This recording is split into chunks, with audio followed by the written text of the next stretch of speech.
Indiában 4 szabályt követnek. Az első azt mondja, aki az életedbe jön, az a megfelelő ember.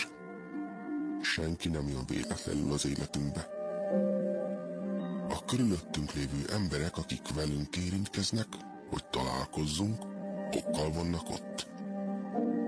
A második azt mondja, ami velünk történik, annak pontosan meg kell történnie. Semmi véletlen nincs abban, ami az életünkben történik. Nem történhetett volna másképp. Még a legjelentéktelenebb részlet is.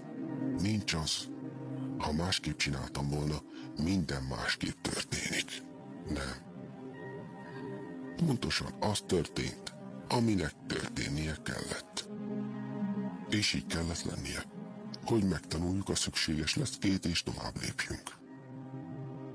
A harmadik azt mondja, bármikor elkezded, az a megfelelő idő.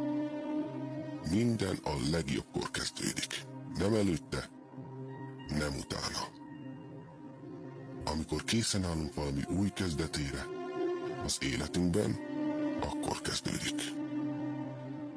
És a negyedik és végső szabály azt mondja,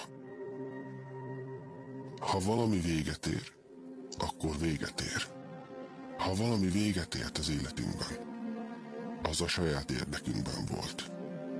Így jobb, ha ott hagyjuk, és tovább lépünk. Már gazdagodva azzal a tapasztalattal. Azt hiszem, nem véletlenül hallgatod ezt az üzenetet. Talán megérted, hogy egy hópehely sem esik rossz helyre.